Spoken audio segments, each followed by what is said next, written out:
Do you guys hear that? Is that boss music? Go naked and just go with the sword, and that's it. What do I do with all this? It says it in the title. I'm a slut for roguelites.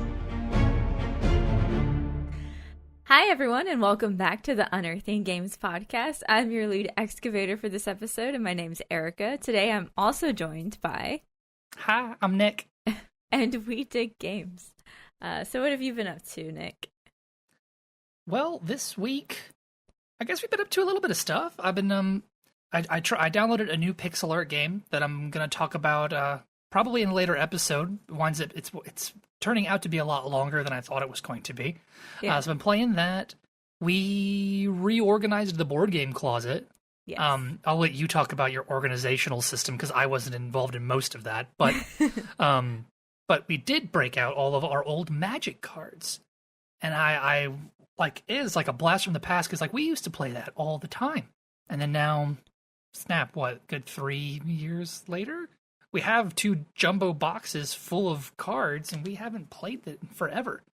So I'm thinking, I mean, we went through and kind of reorganized all that. So I've been thinking about Magic a lot lately.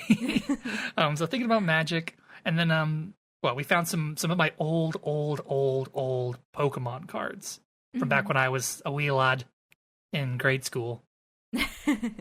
So yeah, really exciting. I'm hoping that I gotta go online and see. I'm thinking that those cards might actually be worth something. I mean, even if it's like, $50, $60 or something, it's more than what I'm getting for it now.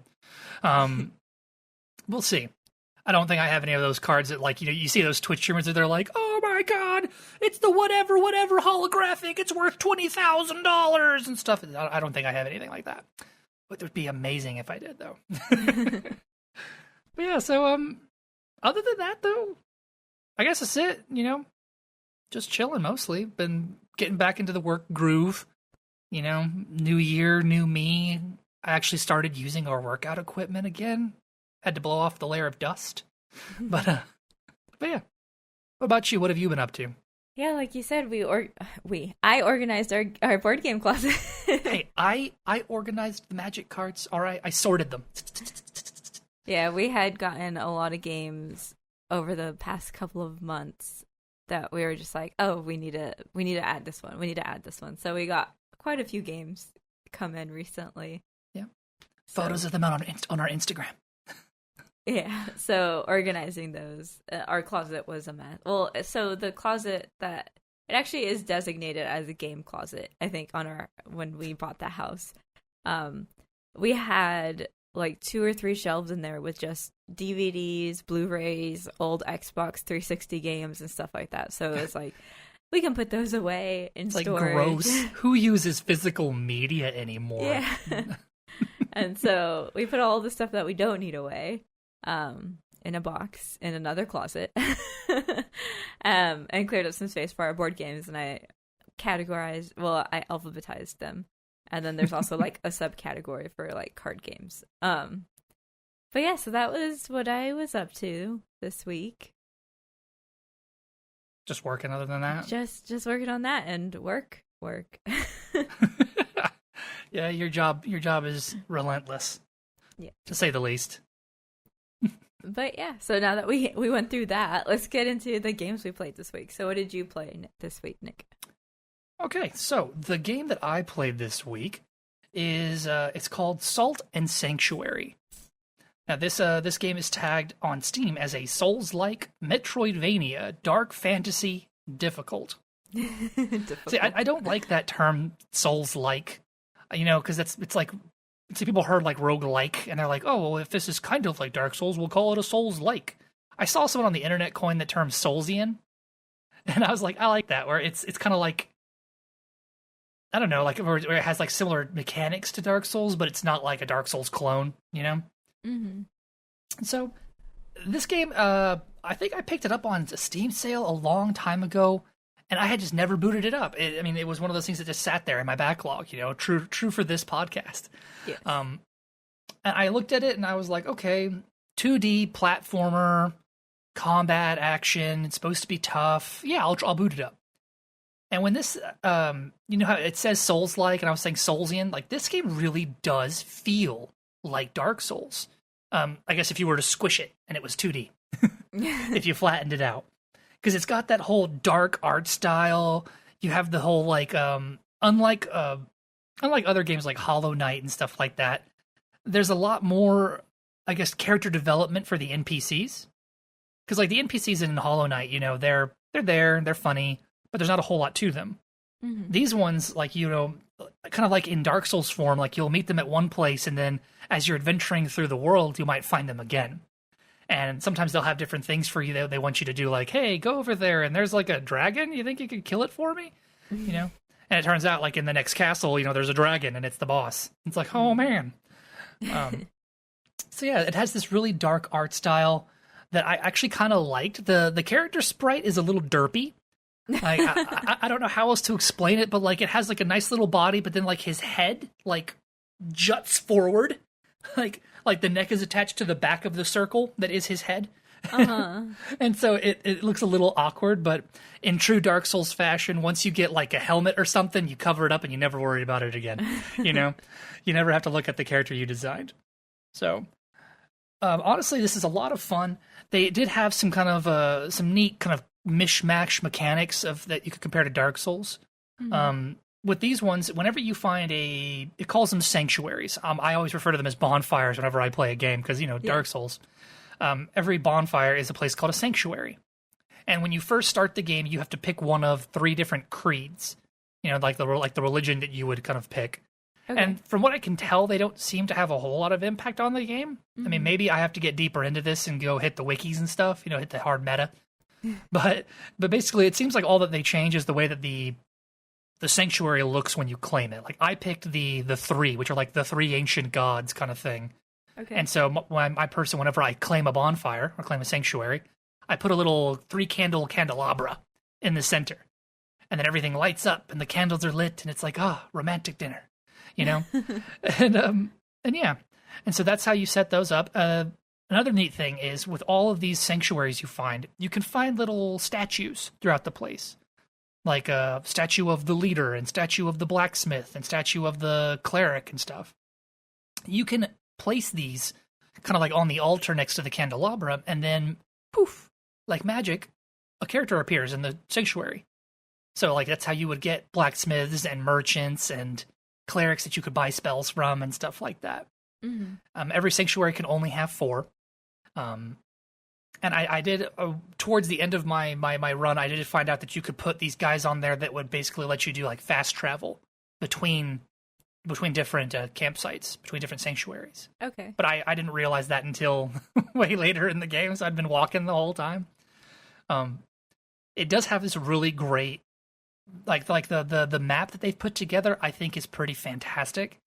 Like, it has that really great art style. It's dark and mysterious, but everything kind of interconnects and sprawls out. So in kind of like hearkening to like Terraria, you can actually walk from one end of the map to the other. Like there's, because the base plot, because I mean, like Dark Souls, you have to go hunting for the plot other than you're here, go kill things. Yeah. Is that you were like a sailor, and like you were like your ship was escorting a princess to some distant land. Like you get this from like the flavor text that appears in the very beginning. Mm-hmm.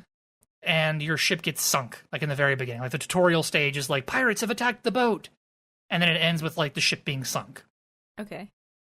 And you wake up on the coast of this island, and there's an old man there, and he's the one who's like, "Hey, what religion are you? Tell me your stuff," you know. Okay.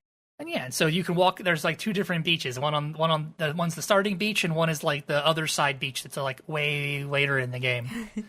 And most of the stuff that you do in this game's underground. Like you're just kind of going down into the island, you know.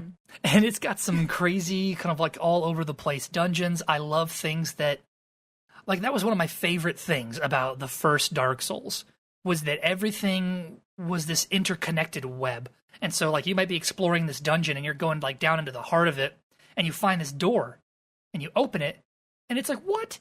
This is an area I was in before, but the door was locked on the other side, and now I'm here. Oh, man, shortcut. Yeah. And so, I love finding shortcuts. The combat is honestly, it can be a bit gory. It has a lot of like the little derpy sprites they bleed a lot when you like true anime style. Like your guy will like cut off their arm and it's like all over the place. So that was a bit much, but but other than that, honestly, I really liked it.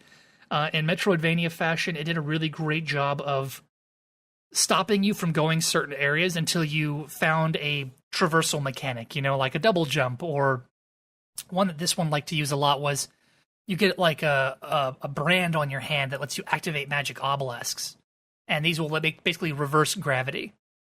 So you gotta be careful where you activate them so you don't just fall off into the nothingness and die. Yeah. But a lot of times it would flip everything upside down, so you're walking on the ceiling of the map, and it would let you get to different areas. And so I thought that was really neat. The later part of the game, things get really tough. Like the monsters are bigger, the bosses are crazier. There's even one boss I can think of specifically that kind of harkens back to Smough and Ornstein from Dark Souls, where you got to fight two bosses at once, and you're like, oh, how do I do this with 2D? How am I supposed to get away from two bosses at the same time? Yeah. So it was a little nuts. It had a very similar upgrading system. You find different, like instead of finding like Titanite, I think is what Dark Souls' thing was. In this one, you find like one is like locks of hair, and one is like driftwood, and then stuff like that to upgrade your items. And I did think it was really cool that they also had that whole. It wasn't really a boss souls upgrade thing like Dark Souls had, but like you could find certain items when you upgraded a certain weapon to a certain level.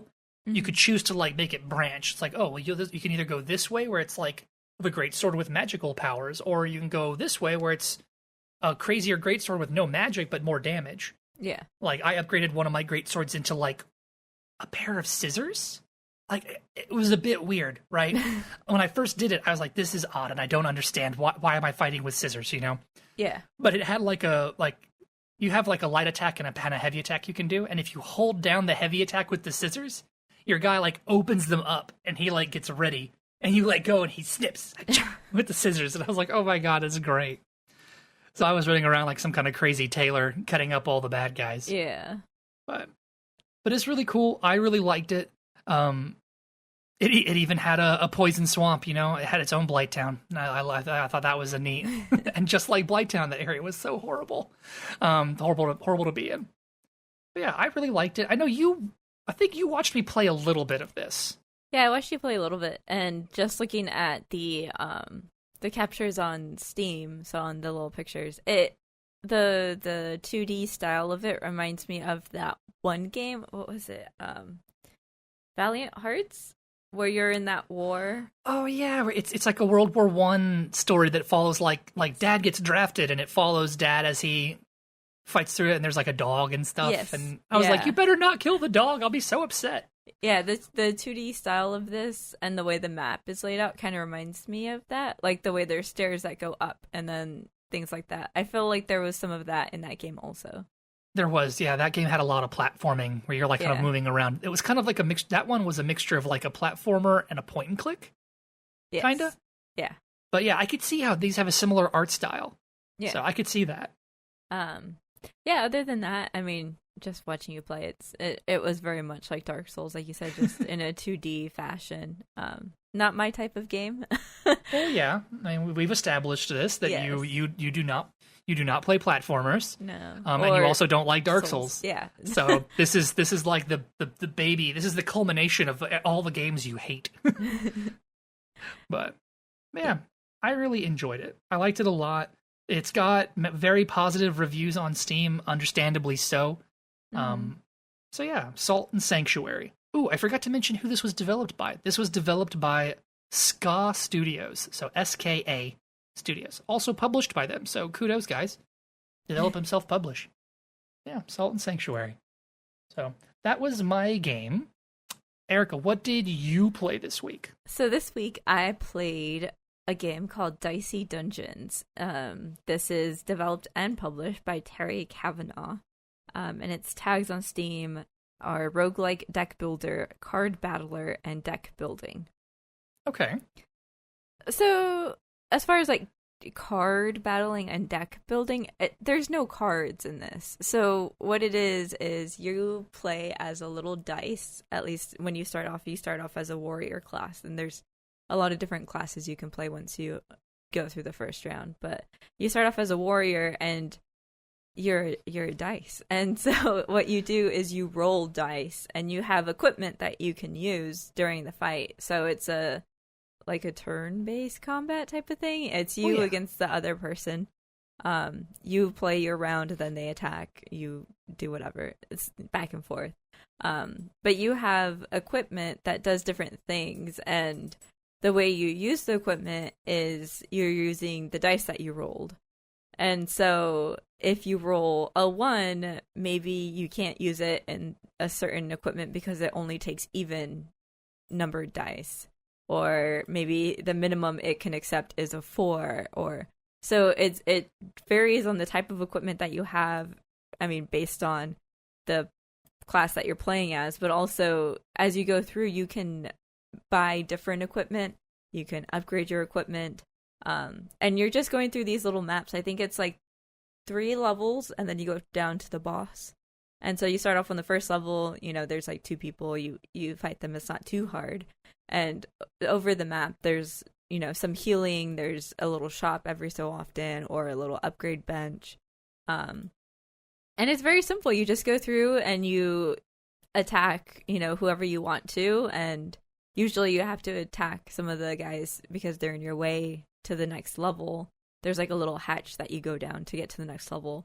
And so usually there's, little enemies standing in front of it that you have to fight through to get to the next level. But if you fight through all of the enemies on every single level, you'll reach your own max level. So you can skip enemies if you want to, but you won't level up completely. And so what leveling up does, at least for the warrior, is it gave you an extra die. So you would start off with like 2 or 3, I think, and then as you leveled up, you would end up with like 5 or 6.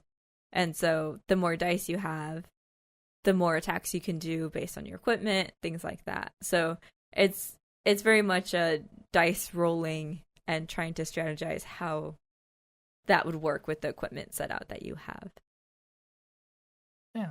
Like I could see, like I agree with you where I don't really understand why this is labeled a deck builder or a deck building game, but at the same time, I kind of get where it's like, what else do you call this?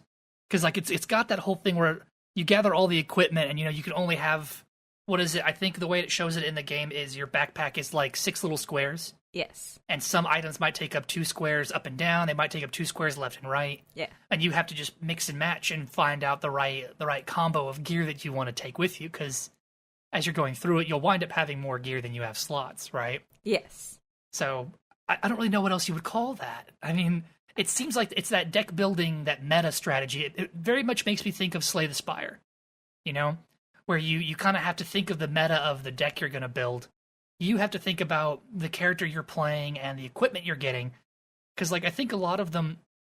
I've watched a ton of YouTubers play this. Yes. We've watched a ton of YouTubers play this, and I was so happy when we finally got copies of it. Jingle Jam, thank you very much.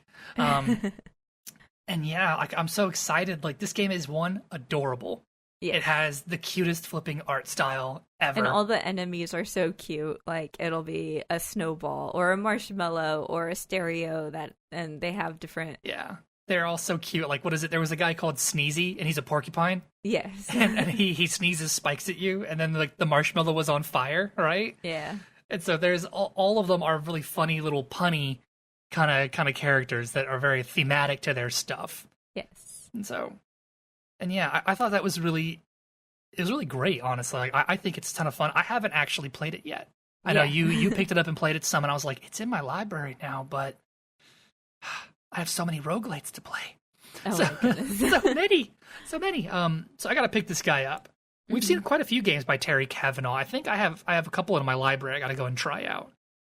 But it's a ton of fun. I do like the system where once you level up, you fully heal. Yes. So the game kind of encourages that risk-reward sort of deal, because like you said, you could skip fights in it. Yeah. And it's like, do you want to just say, oh, I fought the 2 that are blocking the stairwell, forget the other 2 that are on this level? Or do you want to go fight those two, level up, and probably get like a chest that's hidden behind one of them to get something new?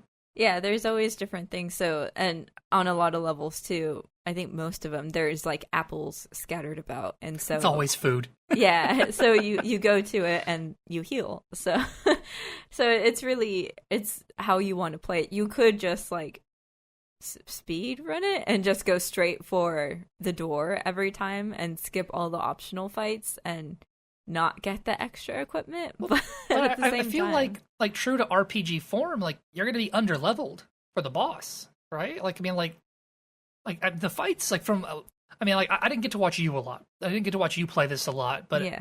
From all the YouTubers that we've watched, I mean, it seems like the boss fights are pretty darn hard.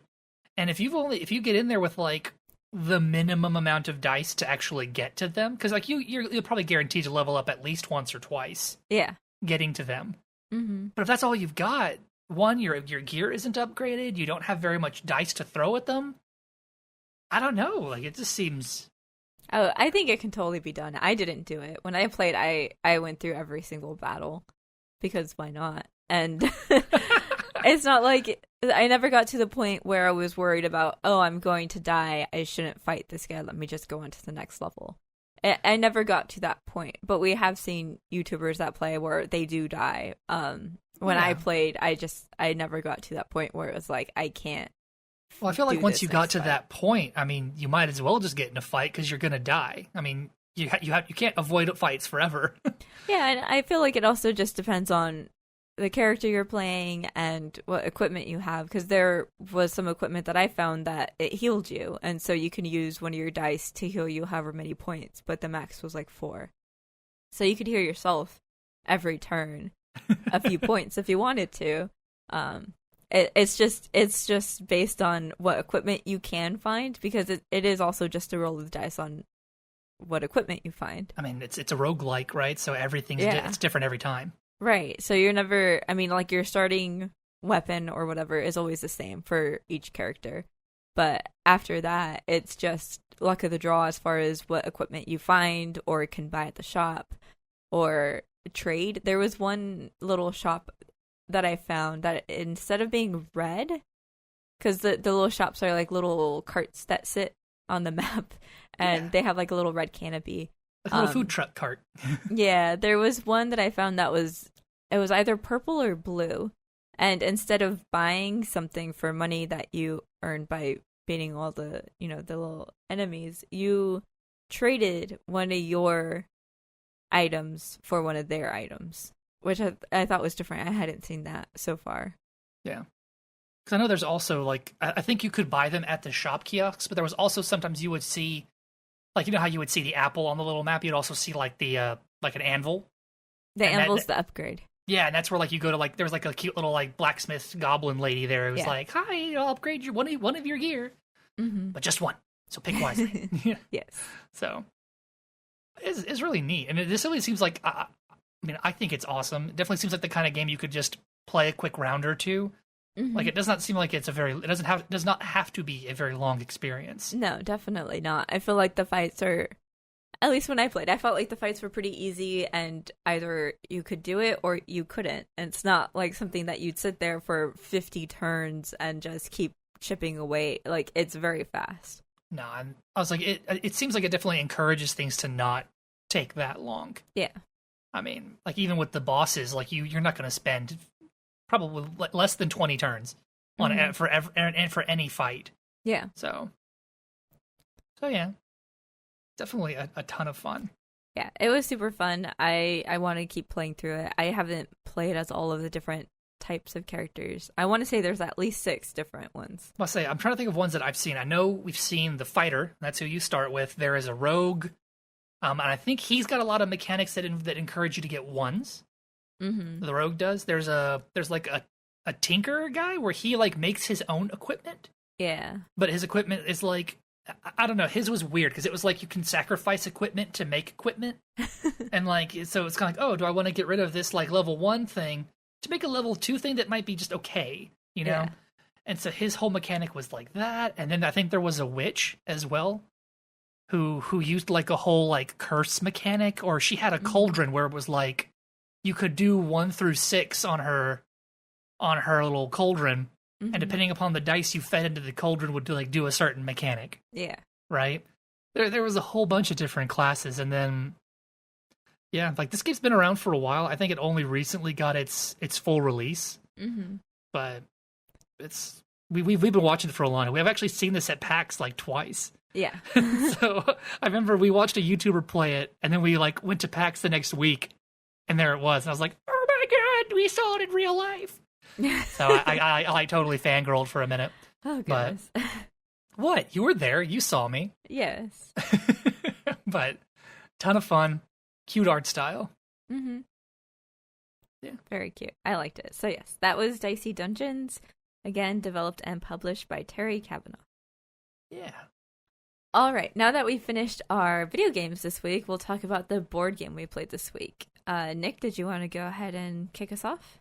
Absolutely. So this week, I guess kind of fitting for post 2020, we played Pandemic. This was designed by Matt Leacock. Hopefully I said that right. The artists for it were Josh Capel, Christian Hanisch, Regis Mulun, Chris Williams, and Tom Thiel. It's a lot of artists. Goodness.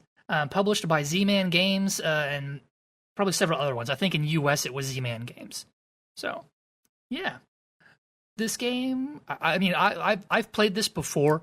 This was like probably like, I know I've mentioned that like Catan was like the first like modern board game that I had played. This was probably the second. Okay. I think this was the second one my brother ever got into. One of his best friends from high school was like, hey man, I found this game. You got to check it out. It's really cool. Here. And he bought it for him. And as you would think, the name with Pandemic, the main characters all play as people who work for the CDC, the Center for Disease Control. And basically 4 different diseases have broken out across the world. And our goal is to cure them before too many people die, basically. Or yeah. I think that's like the thing is like, because we never actually talk about people dying in the game, but it's just infected. There's so many infected, which means I guess they're going to die, right? And so I thought it was really great. It is definitely, I think, a bit different as far as most games that we've played are competitive, and this is very, very much a cooperative game.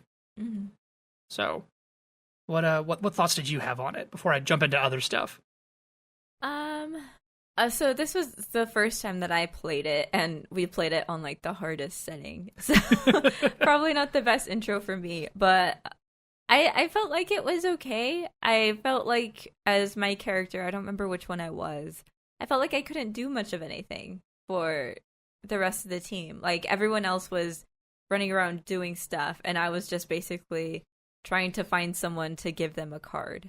Yeah. And so I feel like the roles maybe could be a little bit better as far as like I could still run around and help stop the virus from spreading so much, but nothing I really did seemed to impact the game extremely, whereas a few of the other players, like, they were solving all the issues, and it's a cooperative game, but I felt like I wasn't contributing. I felt like I couldn't contribute.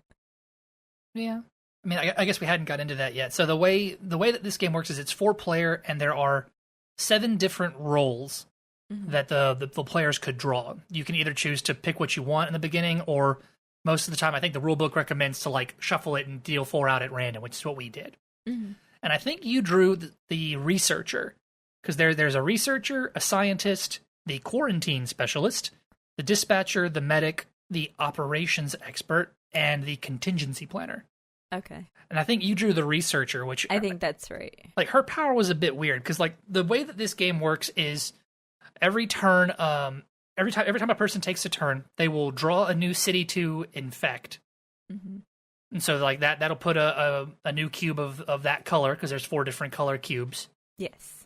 You put a new cube, and then you draw from the like the actions deck basically, where like you can draw either like little location cards that are like different places to go, or you could also draw different like specialty actions. Like there was one that lets you skip the infect stage for the next turn. There was one that I think it lets you like it lets you like draw an extra card or something like that. You know, it had a bunch of different special abilities that you could draw. And with that actions deck, you shuffle in a number of what was it called? They were like outbreak cards, I right? think that's something right, like that. Yeah, so there were these cards that were kind of like whenever these happened, it basically kind of kicked the game into like hard mode sort of thing. So I think the game it encourages you to like start off by like shuffling in like 2 or 3, with a maximum of 6. And we shuffled in all 6 because we thought, well, the 3 of us have played this before, and Erica's new, but she's really good at games, so surely we'll be fine with 6. Yeah, we were not fine with 6. We lost. Yeah, the world ended to the pandemic, but yeah. And so each of those roles has a different thing they can do. When you're drawing these cards, the location cards all are of a different color based on the region that they're in. Because like I think the way it breaks it up is like different color plagues break out in different areas, and they're generally localized, but they can spread. So like I think like East Asia was red, and then Europe was blue. Central Asia was black. And Africa was black too. Africa was black. No. Africa and South America were yellow, and then Europe and North America were blue. That's right. Yeah. And like when I say East Asia, I mean like the far east coast of Asia. That was the red section. Yeah. And then like the central part of Asia was all the black squares. That's right. Yeah. And so when you're drawing these cards, the way that you develop a cure for any of these is you have to have 5 of that color in your hand. Unless you're the scientist who only has to have 4. Like I said, all the weird specialty things. And yeah.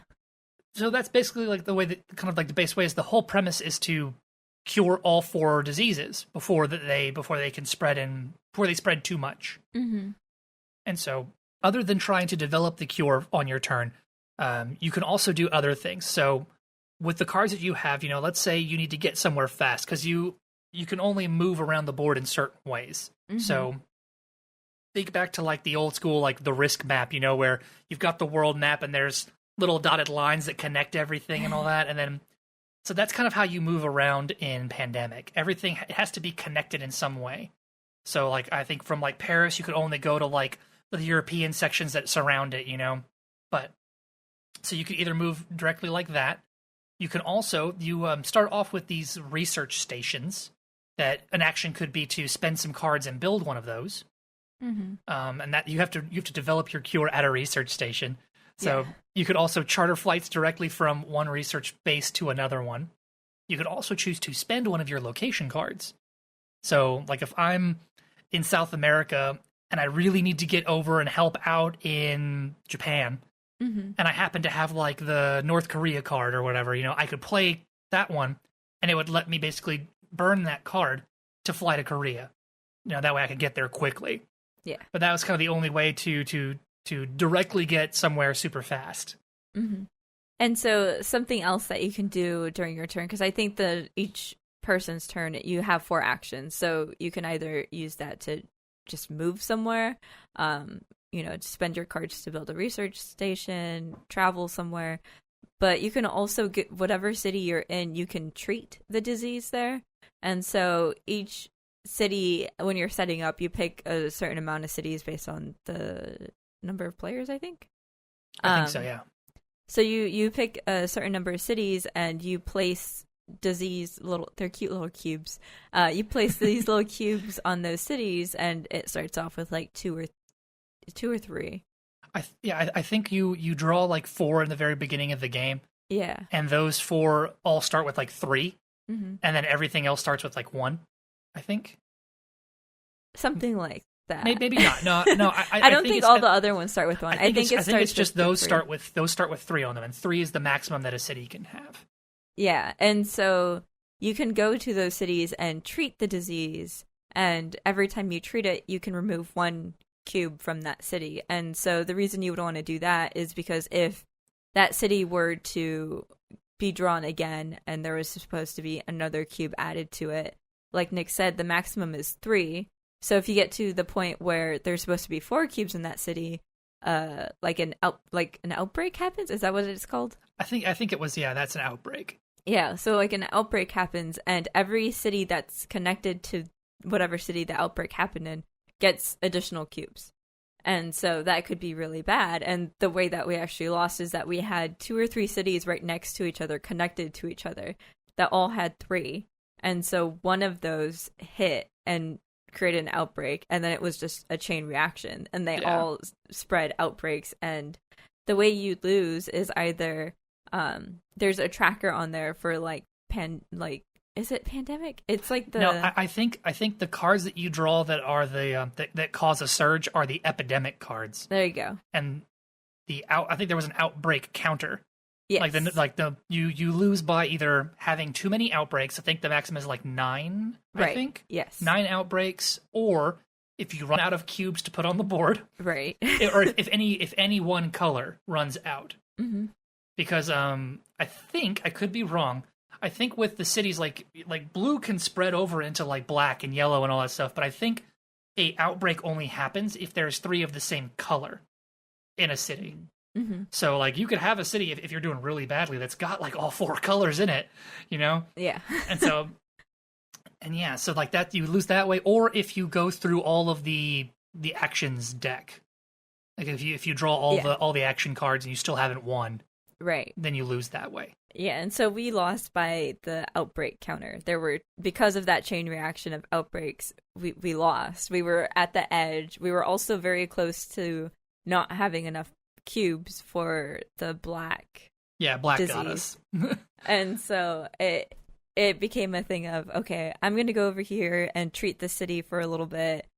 I'll spend, 2 of my actions to remove 2 of the cubes, and you go to that city. But I feel like instead of trying to manage the disease in each of the cities, we were more focused on finding the cures, which wasn't extremely helpful because we let it pile up too fast. Yeah. We were too worried about. And that's where I also felt like I wasn't very helpful because I had all these cards. I had like 3 blue and, 2 red and 3 yellow.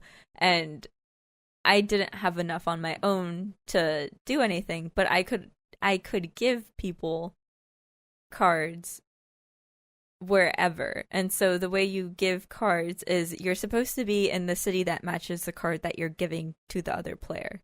Yeah. That's like sharing knowledge, and you have to be in the same city, and the city has to match the card that you're sharing. Yeah, like you both have to be in Shanghai to exchange the Shanghai card. Right. And so my power was that I could meet with someone in whatever city it was, and they could take whatever cards they wanted from me. And I don't think I could give.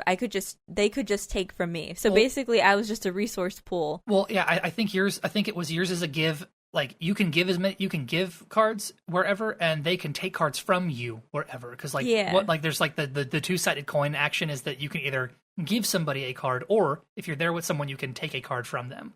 Right. And so as long as it matches. When we were first going through it, we're like, oh well, I can take their cards, and it's like, no, they have to take the cards from me. And so, like I said, I felt just like a resource pool trying to follow people to give them cards, and in doing that, I could have been, treating these cities and bringing their case counts down instead of trying to follow everyone to give them a few cards to maybe try and cure something. Yeah, because I guess the reason you would want to rush for the cures is because normally when you treat a city, you only remove 1 cube at a time. Mm-hmm. But if you've cured one of the diseases, like if you've cured, let's say, the black disease, mm-hmm. and you go to a city with 3 blacks, 1 cure action removes all of the black cubes from that city. Right. Which I think was what we were trying to do. We just didn't do it fast enough. Right. Like we had cured blue and yellow, I want to say. Yeah, because I think I cured yellow, and my older brother cured black, I believe. No, he cured blue. I went and met with him and gave him all the blue cards. Black That's is right. what killed us. Black's what got us. That's right. Yeah. So, like I said, like for 2 or 3 turns, my sole purpose was to try to go and meet up with him so that he could take the cards he needed to cure the blue. And if I didn't have to go chasing someone around as they were doing other things, Because since he was the scientist? He was the scientist, yeah. He could build research. Was it him that could build research stations, or was that you? No, he was the one that he could research the cure with 4 cards instead of 5. Okay, and you were building research stations everywhere. The operations expert had a thing where, like, I think he could make a research station for free. Yes. Instead of having to burn a card to do it. I believe was his thing. Yeah, so you guys were out there building research stations, and he was out trying to treat the red disease. And I had initially gone for blue, and I was working my way across over to him, and I felt like my turns were wasted because once I met up with him to give him the blue cards, then I was going over to meet Jake and give him the red cards that he needed. And so instead of, actually being a contributing member of the team, I was just trying to meet up with people, is what I felt. Well, I think the issue, I really enjoy this game, but it's got its pros and cons. Like, I think one of the cons of it is that not all of the roles really feel that useful. Yeah. Like, I know, like, the 2 ones that you, like, totally want to have are, like, the scientist who can research for cheaper, and there's one called the medic, that when the medic treats, they can basically act like they have cured a disease in one city, basically. So, like, when they treat, they can remove multiple cubes instead of just one at a time.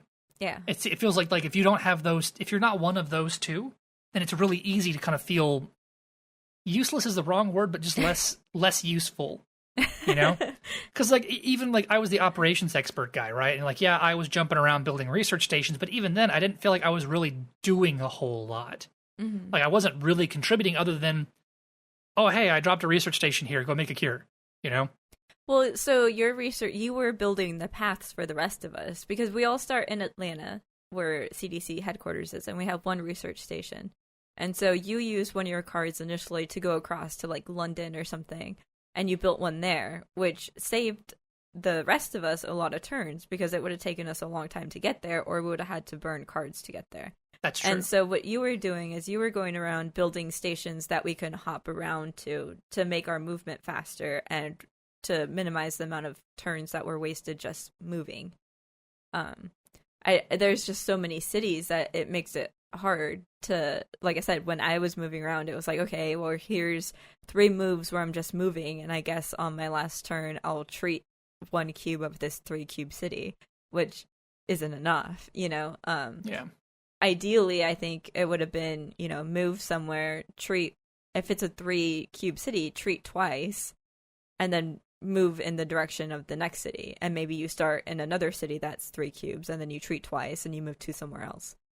I feel like we weren't doing that well enough. We were just, I'm just going to move 3 times and then treat once. And that wasn't very helpful in the end. So, maybe we needed to be, I think we were maybe too aggressively pursuing the cure. Yeah. Instead of stopping the spread of the actual disease. Yeah, I think that's definitely what our issue was. Yeah. It also didn't help that, every second turn, Jake kept drawing the epidemic cards. Yeah, I know. And that I guess that was the mechanic that we hadn't really talked about yet. So the epidemic cards, the way that they work, so every turn someone has to draw one of those infect cards, right, where they pick a city to place an additional cube in.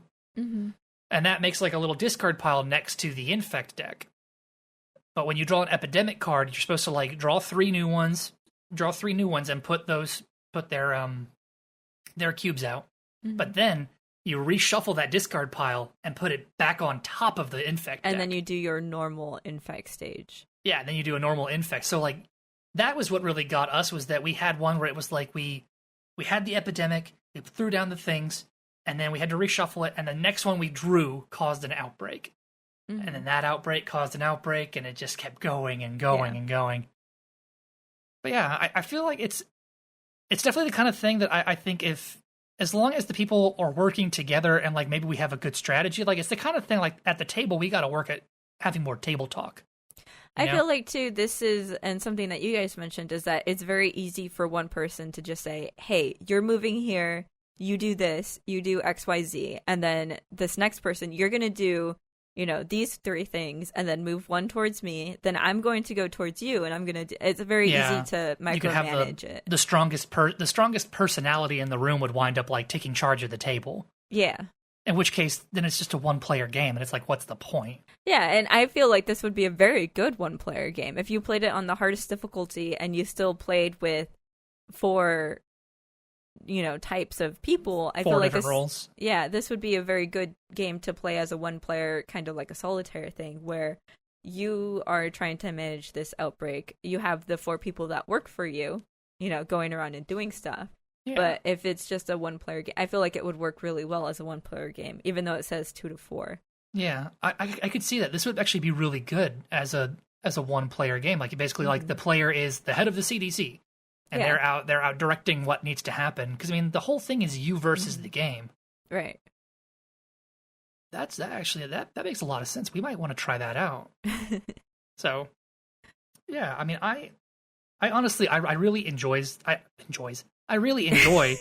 game. I liked it a lot. I think it might be an issue that our entire group has, that maybe we don't have enough table talk.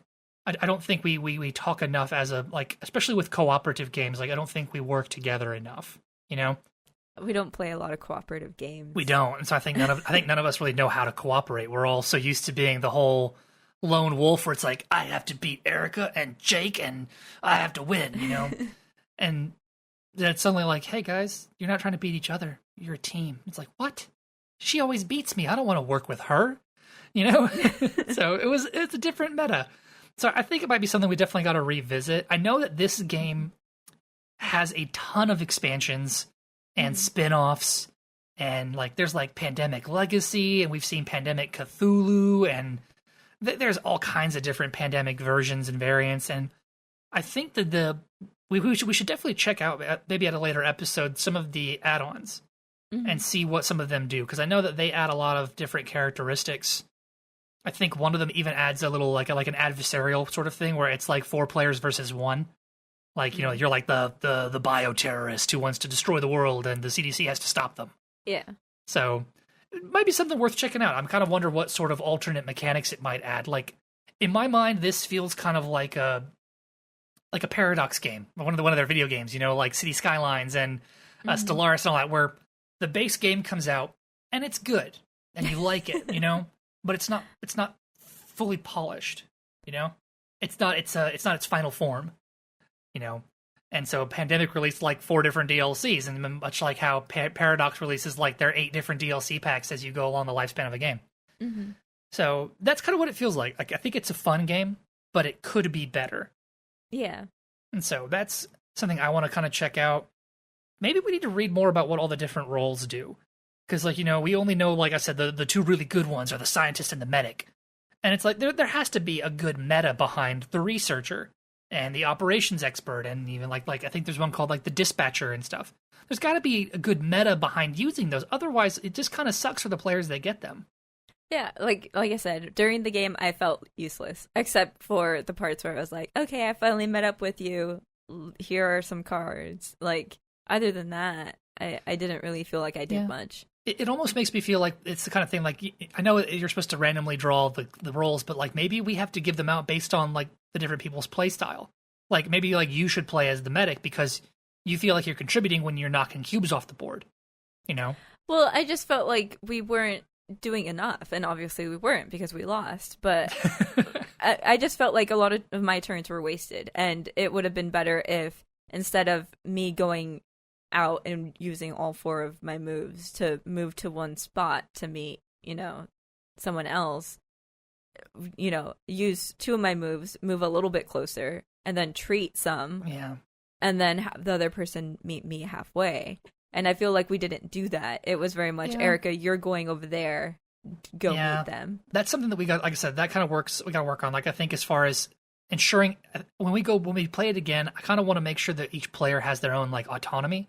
Because, like you said, I mean, I think it did feel like we were all kind of pulling you and being like, hey, I need one of those yellow cards you have. Could you come to me? And it's like, well, why didn't I go to you?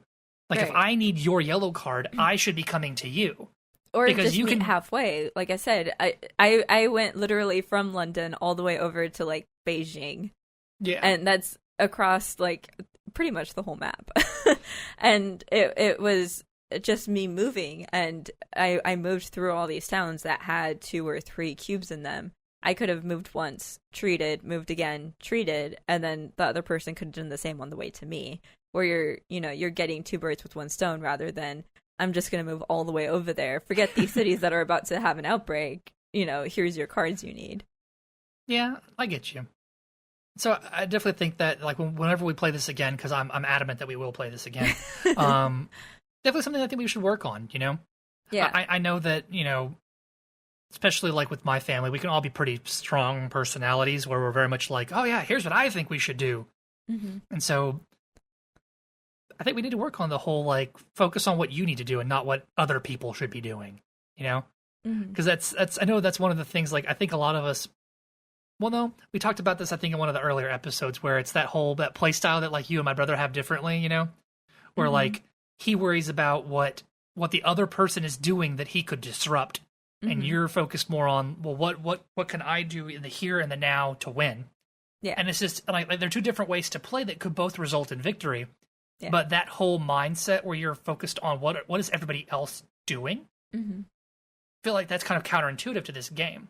But I know at least me and my older brother both play this game that way, where it's like, oh, hey, what are you doing? Could you do this for me? And it's like, I'm not the manager here.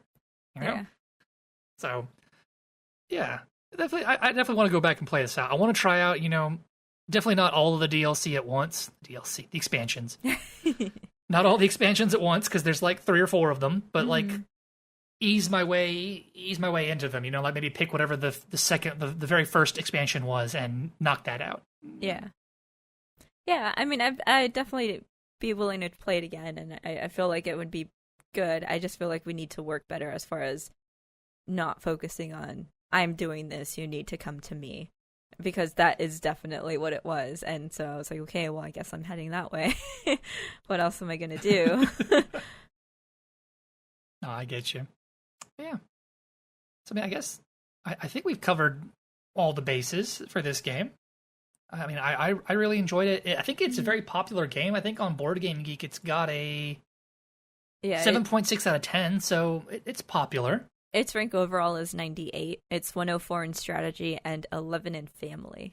So it's ranked really well. Like I said, we just need to... Some people need to not be so pushy. I'm sorry. And we just... I know I was being pushy. You got to push back. And then we have to push back together against my brother. Jacob just lets whatever happen. So... But yeah, so... I mean, it was my first time playing. I didn't understand specifically what was going on. For a lot of it, I didn't even understand how you cured the diseases. So yeah. I was like, okay, if I need to go over there, I'll go over there. Looking back at it, it's like, I shouldn't have. I should have said, no, you guys need to meet halfway. Yeah, but so hindsight, some things we'll do differently. We probably won't play with 6 epidemic cards next time. No, I definitely want to. I like the challenge. I just think we need to play differently. Play smarter. We did not play smart at all. We did not. So, yeah. So maybe we'll play this again and give y'all an update later on, hopefully. But yeah, so those were our 3 games. Yeah, I don't know. Yeah, that's it for the episode. Thanks for joining us this week, and we'll see you again next week. Bye. Bye.